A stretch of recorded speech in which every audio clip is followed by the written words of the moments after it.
اللہ تعالیٰ مجھے آپ کو ہم سب کو اپنے پیارے محبوب صلی اللہ علیہ وآلہ وسلم کی شفاعت نصیب فرمائے۔ تلاوت قاری صاحب نے فرمائی، ماشاءاللہ، اللہ قبول فرمائے۔ بچوں نے نعت پڑھی، اللہ قبول فرمائے۔ اول تا آخر اللہ اس محفل کو قبول فرما کر جس مرحومہ مغفورہ کے ایصال ثواب کے لیے اس محفل کا انتظام اور اہتمام کیا گیا ہے، اللہ ان کی بخشش کا ذریعہ بنائے۔ اللہ لواحقین کو صبر اور اس پر اجر عظیم عطا فرمائے۔ میں نے آپ کے سامنے قرآن مجید فرقان حمید میں سے آیت تلاوت کی ہے، آیت مبارکہ وما ارسلناک الا رحمۃ للعالمین۔ فرمایا اے محبوب، ہم نے آپ کو ساری کائنات کے لیے رحمت بنا کر بھیجا ہے۔ یہ آیت میں نے برکت کے لیے پڑھی ہے، میلاد شریف کا مہینہ ہے، گفتگو میں نے کسی اور موضوع پر کرنی ہے۔ بس اللہ نے حضور کو ساری کائنات پر مہربانی کرنے والا بنایا ہے۔ بس اتنا سمجھ لیں، پھر آگے چلتا ہوں۔ مہربانی رحمت وہی کر سکتا ہے جو زندہ ہو،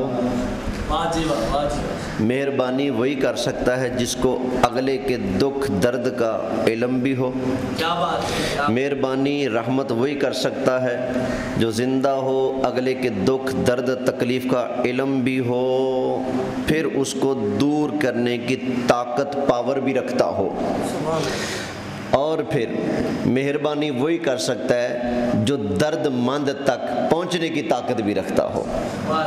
سرکار ساری کائنات پر مہربانیاں کرتے ہیں۔ میرے رب کا فرمان ہے وما ارسلناک الا رحمۃ للعالمین۔ فرمایا حبیب، ہم نے آپ کو سارے جہان والوں پر رحمت کرنے والا بنا کر بھیجا ہے۔ تو جب سرکار نے ساری کائنات والوں پر مہربانی کرنی ہے تو پھر پتہ چلا ساری کائنات حضور کے سامنے ہے، حضور زندہ ہیں، دیکھ بھی رہے ہیں، سب کے دکھ درد تکلیف کو جانتے ہیں، اس کا علاج بھی کرنا جانتے ہیں، اور ہر ایک تک میرے نبی پہنچنا بھی جانتے ہیں۔ تو یہ سرکار کی عظمت کی ایک بات کی ہے۔ تو ابھی میں موضوع کی طرف آتا ہوں، محبت سے سبحان اللہ کہیے۔ اللہ تعالیٰ نے قرآن مجید میں جگہ جگہ پر ان چیزوں کا ذکر فرمایا ہے جو اللہ نے ہمارے لیے حرام کر دی ہیں۔ ان چیزوں کا اللہ نے ذکر فرمایا ہے۔ تو میں آپ کے سامنے 8واں پارہ اور اس کا 6واں رکوع سورہ انعام سے چند آیات بینات آپ کے سامنے پیش کرتا ہوں۔ اس میں ہمارا پروردگار ہماری ہدایت کے لیے ان حرام چیزوں کا ذکر فرماتا ہے جو رب نے ہمارے اوپر حرام کر دی ہیں۔ ذرا سوچنے کا مقام یہ ہے کہ جن چیزوں کو رب حرام کہے، قرآن اتارے، اس کو حرام کہنے کی منوانے کی لوگوں کو فکر ہی نہیں، اور جن چیزوں کو رب نے حرام کہا ہی نہیں ہے اس پر لوگ پورا زور لگا دیتے ہیں، نہیں یہ نہیں ہونا چاہیے، یہ نہیں ہونا چاہیے، یہ روکو، بند کرو، ناجائز ہے، یہ میلاد شریف روکو، یہ یا رسول اللہ کا نعرہ روکو، یہ سرکار کے نام پر انگوٹھے چومنا روکو، یہ اذان سے پہلے درود شریف روکو، یہ تیجا روکو، یہ 40واں روکو۔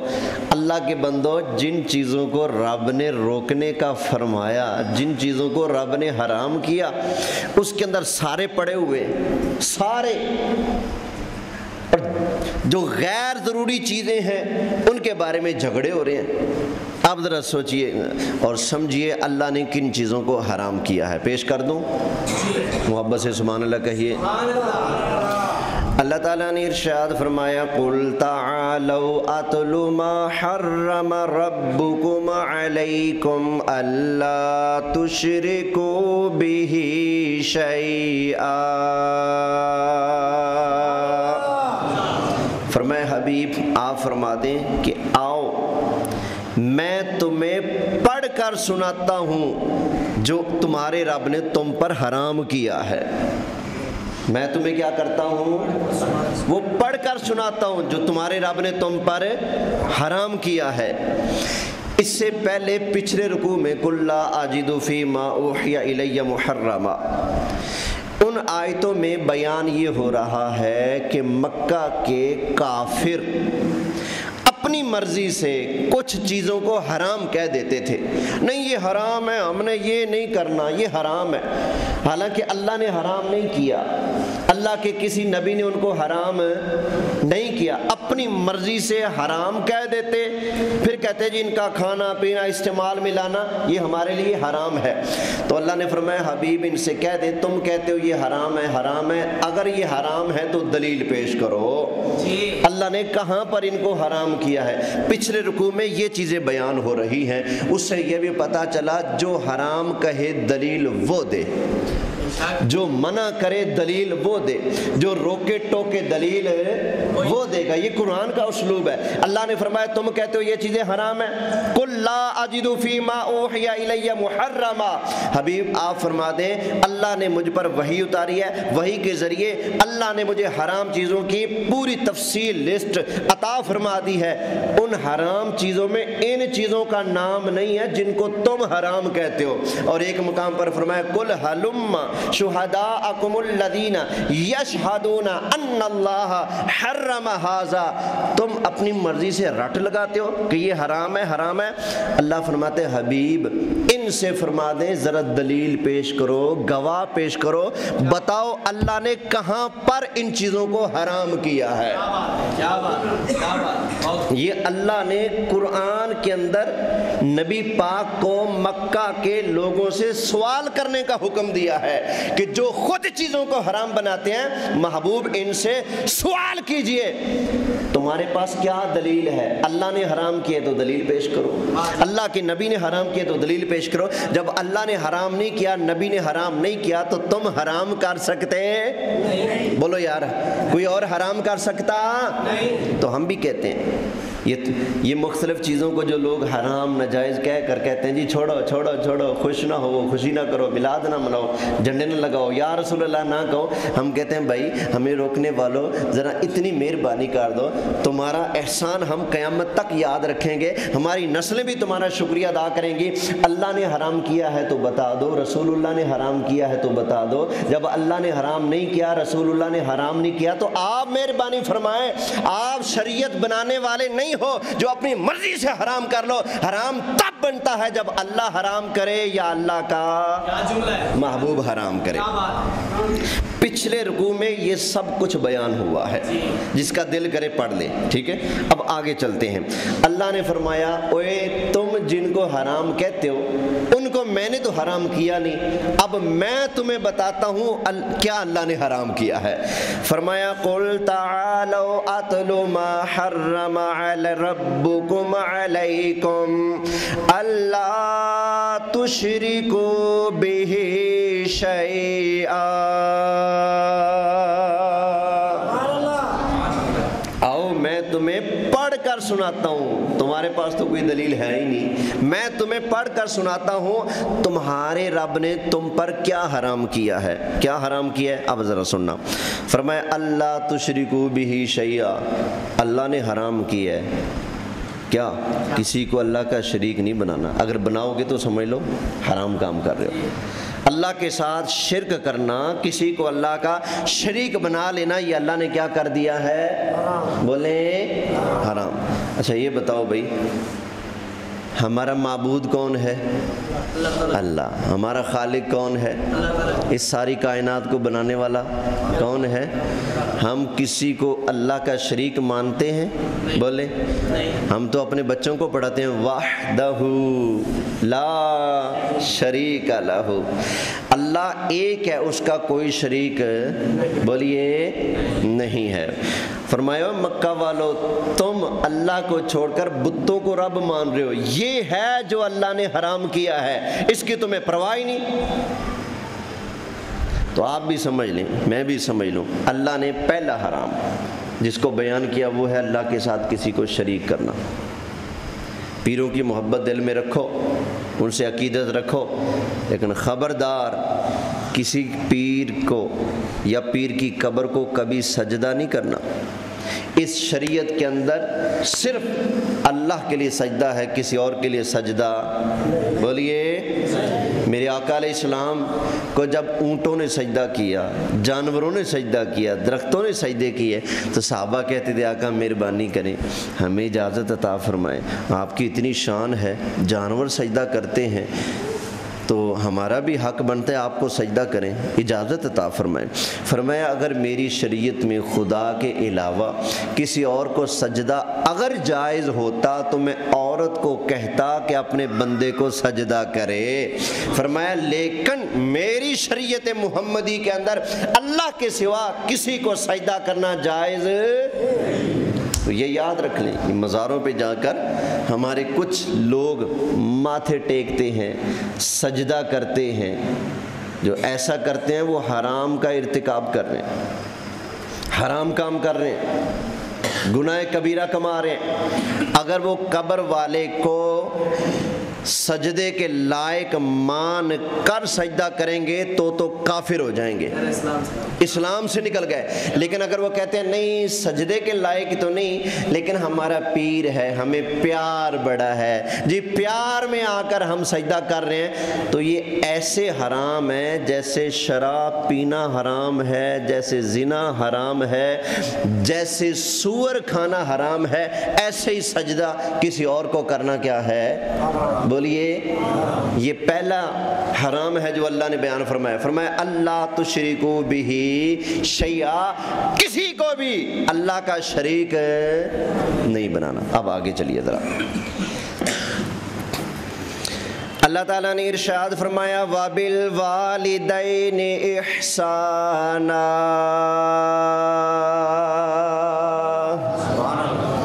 سارے کہہ رہو نا سبحان اللہ۔ فرمایا کہ والدین کے ساتھ اچھا سلوک کرو، والدین کے ساتھ حسن سلوک واجب، اور ان کے ساتھ بد سلوکی کرنا یہ اللہ نے حرام کر دیا ہے۔ کیا کر دیا ہے؟ بد سلوکی، ماں باپ کو تکلیف دینا، اذیت دینا، بلا وجہ ان کی باتوں کو ٹال مٹول کر دینا، کہا نہ ماننا، نافرمانی کرنا، ان کو اذیت دینا، تکلیف دینا، یہ بھی اللہ نے کیا کر دیا ہے؟ حرام کر دیا ہے۔ کیونکہ یہ عادت بھی مکہ کے لوگوں میں پائی جاتی تھی، بوڑھے ماں باپ کو گھر سے بے دخل کر دیتے، جنگلوں میں چھوڑ آتے۔ ایک واقعہ بڑا مشہور ملتا ہے، ایک بندے نے اپنے والد کو لیا ساتھ، اور ساتھ اپنے بیٹے چھوٹے سے بچے کو بھی لیا، جنگل کی طرف چل پڑے۔ ایک پرانا سا کپڑا لے لیا سردی کے لیے، بچنے کے لیے، تھوڑا بہت کھانے کا سامان، جنگل میں چلے گئے۔ ایک درخت کے نیچے اپنے باپ کو بٹھا کر اور وہ گرم کپڑا دے کر، تھوڑا سا کھانے کا سامان دے کر واپس چلنے لگا۔ تو اس بندے کے بیٹے نے پوچھا ابا جی دادا ابو کو کیوں چھوڑ کے جا رہے ہو؟ کہا بیٹے یہ بوڑھا ہو گیا ہے، بیکار ہو گیا ہے، ہمارے کسی کام کا نہیں، اس لیے اس کو جنگل میں چھوڑ کے جا رہے ہیں۔ اب ہمارے کسی کام کا تو ہے نہیں، خواہ مخواہ کا بوجھ ہے، بس اب یہ یہیں رہے گا، ہمارے گھر میں نہیں رہے گا۔ اس نے کہا ذرا ابا رکنا، باپ رک گیا، بیٹا گیا، جا کر کہتے ہیں دادا یہ مہربانی کرو جو ابے نے تمہیں کپڑا دیا ہے یہ آدھا مجھے دے دو کاٹ کے۔ دادا تھا کہاں انکار کرتا، اس نے کہا ٹھیک ہے بیٹے، 2 حصے کیے، ایک اس کو دے دیا۔ وہ چھوٹا بچہ کپڑا لے کر آ گیا، کہتے ابو چلو گھر۔ باپ کہتے ہو بیٹے یہ کپڑا تو نے کیوں لیا؟ اس نے کہا ابا دادا بوڑھے ہو گئے، تو جنگل میں چھوڑ گیا نا، کپڑا دے دیا، تو کل کو تو نے بھی تو بوڑھا ہونا ہے نا، مجھے کسی سے کپڑا مانگنا نہیں پڑے گا، اسی آدھے کپڑے کے اندر تجھے یہاں چھوڑ کے جاؤں گا میں۔ اس بندے نے سوچا ہائے وہ بھائی میں نے بھی بوڑھا ہونا ہے, مجھ پر بھی یہ ٹائم آنا ہے, میری بھی اولاد مجھے ایسے چھوڑ کے جائے گے. کہتے ہیں نا بیٹے دفع کرو, چل تیرے باپ دادے کو اٹھاتے ہیں اور گھر میں لے کر جاتے ہیں. تو مکہ کے لوگ ایسا کرتے تھے, اپنے بوڑھے والدین کو اپنے گھر سے بے دخل کر کے جنگلوں میں چھوڑ دیا کرتے تھے, وہاں پر درندے پرندے آ کر ان کو کھا جایا کرتے تھے. تو اس ماحول میں نبی کریم علیہ السلام ان کو قرآن پڑھ پڑھ کر سمجھا رہے ہیں, اوے جن چیزوں کو تم حرام کہتے ہو وہ حرام نہیں ہے, اصل یہ حرام ہے جس کے اندر تم پھنسے ہوئے ہو.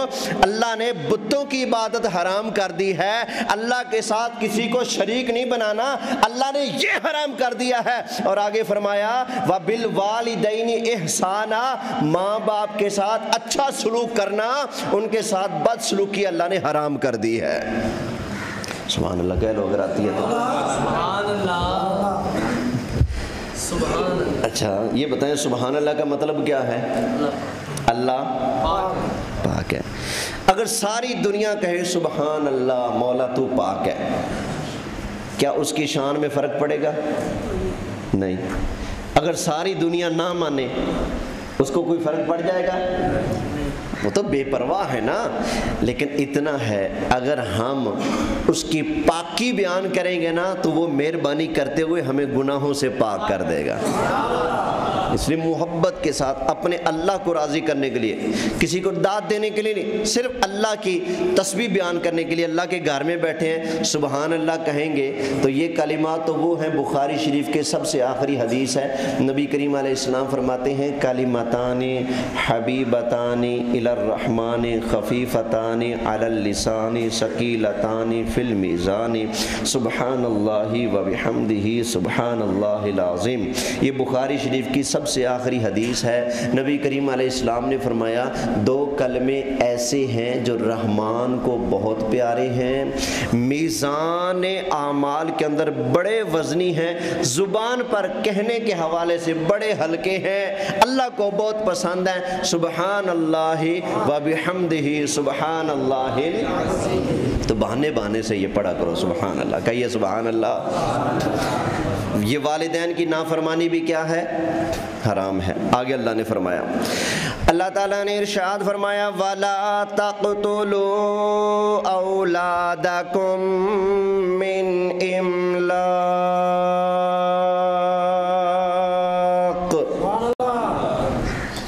پھر چپ ہو گئے, کہیے سبحان اللہ.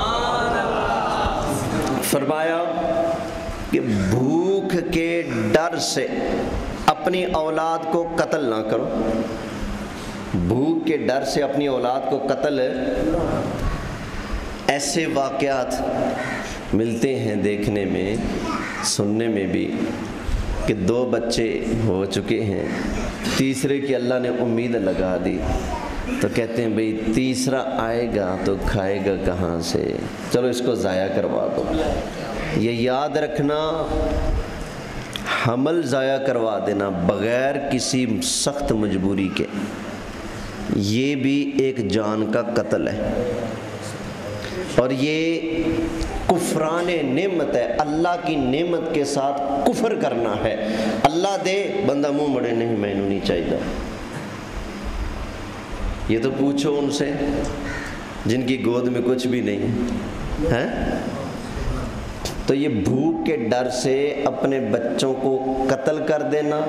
آج کل کتنے واقعات ملتے ہیں, اور جی 4 بچوں کو گولی مار کر خودکشی کر لی, بچوں کو پکڑ کر نہر میں خود چھلانگ مار دی, خود کو آگ لگا دی, بچوں کو آگ لگا دی, اپنا بھی لوگ بیڑا غرق کرتے ہیں اور اپنے ننھے بچوں کو بھی جان لے لیتے ہیں. تو یاد رکھیں مہنگائی یا بھوک کی ڈر سے اپنی اولاد کو قتل کر دینا یہ میرے اللہ نے حرام کر دیا ہے. اور اگلی جو بات ہے اللہ فرماتا ہے بندے تو کیا سمجھتا ہے کہ کہ یہ رزق روٹی یہ تیرے بازو کی طاقت سے حاصل ہوتا ہے؟ فرمایا نا، نحن نرزقکم و ایاہم، فرمایا تجھے بھی رزق ہم دیتے ہیں، اسے بھی رزق ہم دیتے ہیں۔ فرمایا جب رزق دینے والا میں ہوں تو پھر بھوک کے ڈر سے میں کہتا ہوں کہ قتل بولیے نہیں کرنا۔ اب یہ شہروں میں کتنے واقعات دیکھنے کو ملتے ہیں، بچہ پیدا ہوا نو مولود، اس کو پھینک دیا روڑی پر، گٹروں کے اندر سے بچے نکلتے ہیں۔ تو بعض تو پھر بچے ایسے ہوتے ہیں کہ کچھ لوگ اپنے نفس کی خواہش کے لیے جمع ہوئے تھے، تو پھر جب بچہ پیدا ہوا تو اس کو ضائع کر دیا، کتوں کے آگے ڈال دیا، روڑی پر پھینک دیا۔ تو نفس کی لذت کے لیے ایک جان کا قتل بھی اپنے ذمے لیتے ہیں اور کبیرہ گناہ کے بھی مرتکب ہوتے ہیں۔ تو بھائی یہ اللہ نے حرام کر دیا ہے کسی جان کو قتل کرنا، اور بالخصوص اللہ نے اولاد کا قتل بھوک کے ڈر سے یہ بھی حرام فرما دیا ہے۔ فرمایا وَلَا تَقْتُلُوا أَوْلَادَكُمْ مِنْ إِمْلَاقٍ، فرمایا بھوک کے ڈر سے بچوں کو قتل نہ کرو، نحن نرزقکم وإیاہم، تمہیں بھی ہم رزق دیتے ہیں اور انہیں بھی رزق ہم دیتے ہیں۔ آگے فرمایا وَلَا تَقْرَبُوا الْفَوَاحِشَ مَا ظَهَرَ مِنْهَا وَمَا بَطَنَ، اللہ نے بے حیائی کے جتنے بھی کام ہیں سارے حرام کر دیے ہیں، وہ چھپی ہوئی بے حیائی ہو یا اعلانیہ ہو، ان کو کیا کر دیا ہے؟ اللہ نے حرام کر دیا ہے۔ یہ ناچ، یہ گانے، یہ ڈانس، یہ مجرے، یہ ڈھول، یہ باجے، جو آج کل ہم سنت نکاح کے موقع پر جو سارے کام حضور کی شریعت کے خلاف کرتے ہیں، ہندوؤں اور سکھوں والے کام جو ہم اپنی شادی بیاہ کے موقع پر کرتے ہیں، اللہ کے بندو یہ ساری گندی اور بد رسمیں ہیں، اللہ نے یہ سارے بے حیائی کے کام ہمارے لیے حرام کر دیے ہیں۔ صرف اتنی گنجائش ہے، اتنی کہ شادی بیاہ کا موقع ہے، اگر زیادہ ہی دل کرتا ہے، زیادہ ہی نہیں رہا جاتا، تو خواتین الگ ہوں، مرد الگ ہوں، تو دف بجا سکتے ہیں، بس شرلی، پٹاخے، ڈھول، باجے، ناچ، گانا، اور گانے لوگ اس کو شاید حرام ہی نہیں سمجھتے۔ میرے آقا علیہ السلام فرماتے ہیں جو کان گانے سنتے ہیں، قیامت والا دن آئے گا تو یہ جو شیشہ ہوتا ہے نا، یہ اس کو گرم کر کے پگھلا کر ان جہنمیوں کے کان میں یہ شیشہ بھر دیا جائے گا جو گانے سنا کرتے تھے۔ نبی کریم علیہ السلام نے فرمایا جب اللہ نے شیطان کو اپنی بارگاہ سے نکالا تو شیطان نے اللہ سے ایک تو عمر مانگی، یا اللہ قیامت تک کے لیے مجھے زندگی عطا فرما، اللہ نے فرمایا جاؤ دے دی۔ تو پھر شیطان نے کہا یا اللہ تو نے اپنے محبوب کے غلاموں کو قرآن دے دیا، مسلمانوں کے پاس قرآن ہوگا، وہ اس کو پڑھیں گے اور سکون حاصل کریں گے، یا اللہ کوئی میرا بھی ہونا چاہیے جس کو میں پڑھوں، جس کو میں سنوں سناؤں، اپنے یاروں دوستوں کو وہ سنایا کرو، میرے لیے کچھ بنا۔ تو اللہ کریم نے فرمایا ٹھیک ہے، میں نے گندی چیزیں گندوں کے لیے بنائی ہیں، اچھی چیزیں اچھوں کے لیے بنائی ہیں۔ فرمایا جا مومنوں کی روح کی غذا میں نے قرآن کو بنا دیا ہے، اور تیری روح کی غذا میں نے گانے باجے کو بنا دیا ہے۔ آج کل لوگ کچھ کہتے ہیں جی موسیقی ہماری روح کی غذا ہے، تو اصل میں وہ تصدیق کرتے ہیں کہ ہم اندر کے شیطان ہیں، کیونکہ حدیث شریف میں ہے مومنوں کی روح کی غذا کیا ہے؟ اللہ کا قرآن ہے، اور شیطان نے کہا تھا یا اللہ میری بھی کوئی غذا ہونی چاہیے، میرا گزارا کیسے ہوگا؟ فرمایا گانا باجا ڈھول ڈھمکا یہ سارے کے سارے تیرے کام ہیں، تو اس سے راضی رہ، جو میرے بندے ہوں گے وہ میرا قرآن پڑھ کر راضی رہیں گے۔ تو لہذا یہ آپ خود بھی بچیں اور اپنی اولادوں کو، اپنے بچوں کو بھی ان چیزوں سے بچایا کریں۔ آج کا دور ایسا آ چکا ہے کہ ایک مسلمان کو اپنے موبائل فون میں نعت شریف لگاتے شرم آتی ہے. بھائی بازار سے گزروں گا لوگ کہیں گے اچھا مولوی سن رہا ہے نعت سن رہا ہے, لیکن وہ گانا لگا کر بڑے فخر سے دکان پر بیٹھے گا, ڈیک لگا کر سارے محلے کو سنائے گا. اس کا مطلب ہے ہمارے ہاں برائی کر کے سینہ تان لیا جاتا ہے فخر کے ساتھ, اور اچھائی کرتے وقت کیونکہ معاشرہ ہمارا ایسا بن چکا ہے نا, خوف سا محسوس ہوتا ہے, ڈر سا محسوس ہوتا ہے, شرم سی محسوس ہوتی ہے, لوگ کیا کہیں گے, لوگ کیا باتیں کریں گے. دعا فرمائیں اللہ تعالی ہمارے معاشرے پر رحم فرمائے, ہمیں نبی کریم علیہ السلام کی تعلیمات پر عمل کرنے والا بنائے, اور شیطانی کاموں سے اللہ ہمیں بچنے والا بنائے. فرمایا ولا تقربوا الفواحش ما ظہر منها وما ظاہری ہو باطنی ہو اللہ نے حرام کر دیا ہے, اس سے بچنا ہے. ولا تقتلوا النفس التي حرم اللہ الا بالحق, فرمایا اسی طرح کسی جان کو ناحق قتل کرنا یہ بھی اللہ نے حرام کر دیا ہے. خواہ مخواہ چھوٹی موٹی بات ہوئی کھنگورا مار دیا لڑ پڑے, پانی کا رولا ہے تو لڑ پڑے, چھوٹے چھوٹے معاملات پر لڑ پڑے, اور ایک قیمتی جان ضائع کر دینا, کسی کو قتل کر دینا بلا وجہ اللہ نے یہ بھی حرام کر دیا ہے. یاد رکھیں کسی آدمی کا خون صرف 3 صورتوں میں جائز ہوتا ہے. 3 صورتیں ہیں کہ انسان کا قتل جائز ہوتا ہے, اس کے علاوہ چوتھی صورت کوئی ہے ہی نہیں. 3 صورتوں میں ہمارے ہاں ان 3 صورتوں کا نام و نشان نہیں ہوتا. خواہ مخواہ چھوٹی موٹی لڑائی ابھی چلو جی مار دو بندہ. میں ملتان گڑ منڈی حسینہ گئی میں امامت کرتا تھا نا, ابھی میں مسجد میں گیا نہیں تھا تو مجھے لوگوں نے کہا یار لوگ بڑے خطرناک ہیں وہاں کے, تھوڑا سنبھل کے رہنا. میں نے کہا چلو دیکھتے ہیں. ابھی میں گیا تو پہلے ہی دن حسینہ گئی بازار میں لڑائی ہوئی, اور پوتے کے ہاتھوں دادا مارا گیا. چھوٹی چھوٹی بات پر لڑائیاں اور قتل عام, اپنوں کا بیگانوں کا.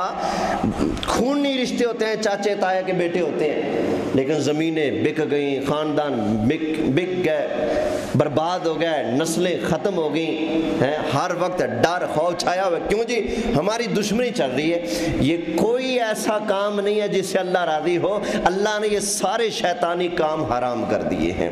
فرمایا ولا تقتلوا النفس التي حرم اللہ الا بالحق, کسی جان کو ناحق قتل نہیں کرنا, اللہ نے یہ بھی حرام کر دیا ہے. کسی جان کو قتل کرنے کے جواز کی 3 صورتیں ہیں. ایک بلا وجہ کوئی کسی کو قتل کر دے تو اب قاتل کا قتل جائز ہو گیا.